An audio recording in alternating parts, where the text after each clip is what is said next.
Hello.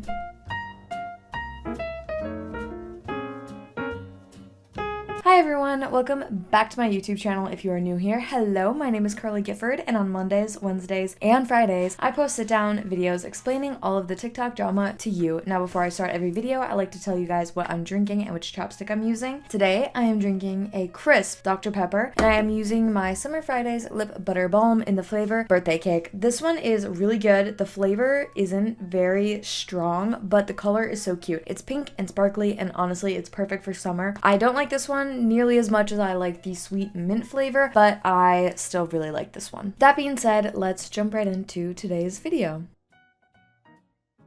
Today we are going to be talking about the founder and CEO of Set Active, Lindsey Carter. Now Lindsey started Set Active in 2018 at the age of 25. Now it's a very minimalistic type look, very clean girl in my opinion. Honestly, the clothes look very cute, but the price point is pretty high. Not something I can afford, but it is cute and I would be interested in trying it and doing some sort of a review, but I don't have that kind of money to spend on activewear, so until then, I will continue to get mine at TJ Maxx.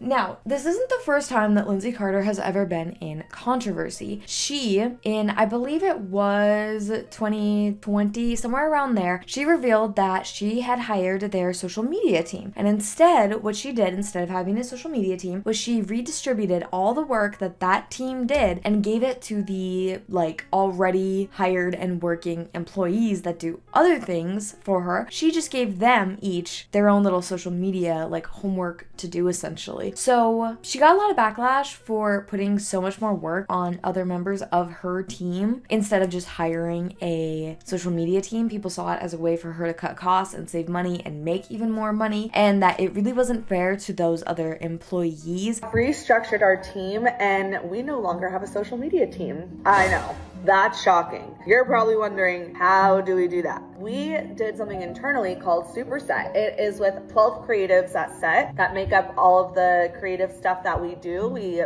meet on Wednesdays and we cover all silos of creative. Social, marketing, TikTok, and last but not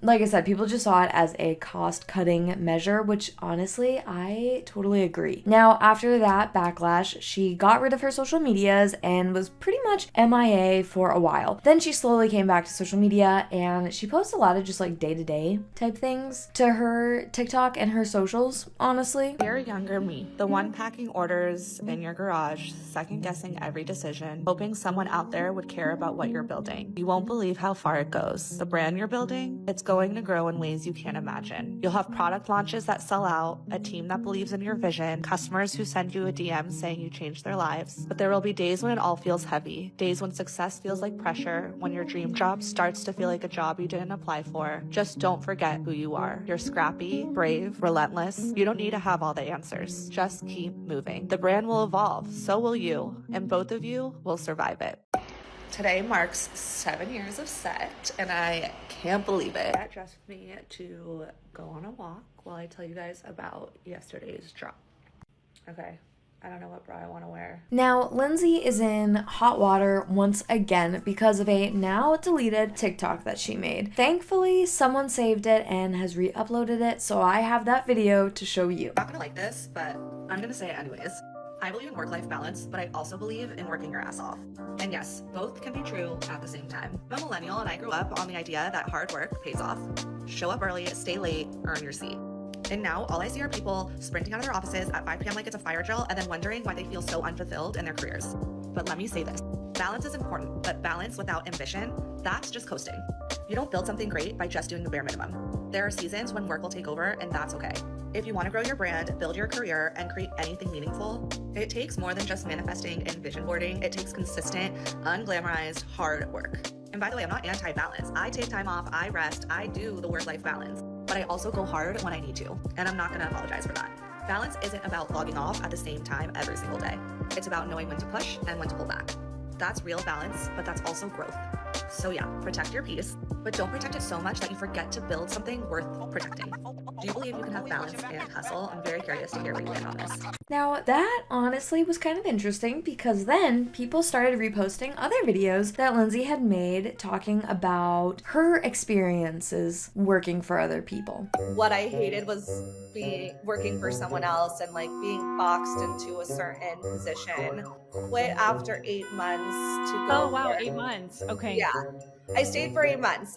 3 years to go from a assistant to a coordinator. I was like, you mean I'm gonna have to be like rolling calls for the next 3 years if I want to get a promotion? It takes consistent, unglamorized, hard work. I don't really want to climb the corporate ladder. I grew up on the idea that hard work pays off. Show up early, stay late, earn your seat. And now all I see are people sprinting out of their offices at 5 p.m. like it's a fire drill and then wondering why they feel so unfulfilled in their careers. Again, I didn't like my boss. I was counting down the hours till I got to go home. I was milking every minute of the lunch break that we had. They're not putting themselves in other people's shoes or seeing it from a different side. It's because they're so focused on being the main character of their lives that they can't even see the other side. Is it me? Am I the problem? But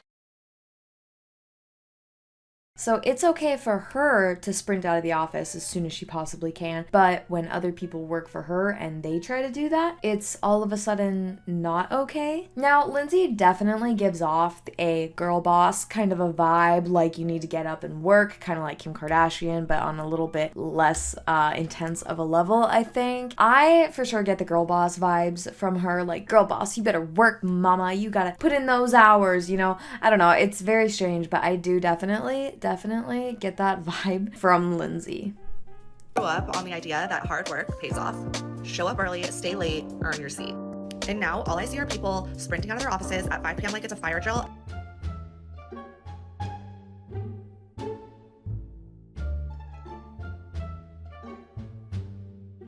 Didn't like my boss. I was counting down the hours till I got to go home. I was milking every minute of the lunch break.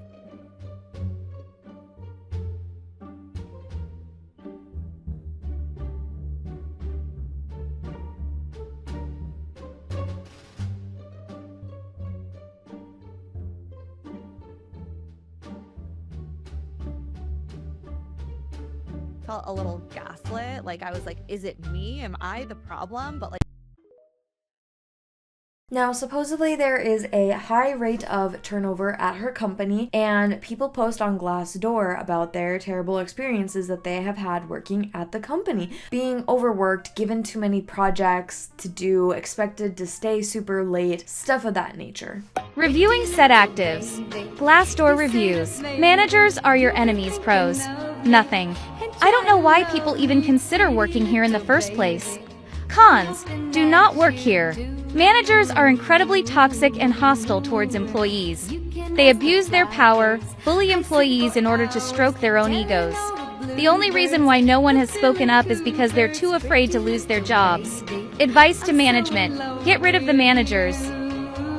Now, as set active posts on TikTok, the comments are pretty funny, honestly, on the videos, talking about how employees are chained to desks, forced to make content, they're forced to stay until 5 o'clock, they're being held against their will, stuff of that nature.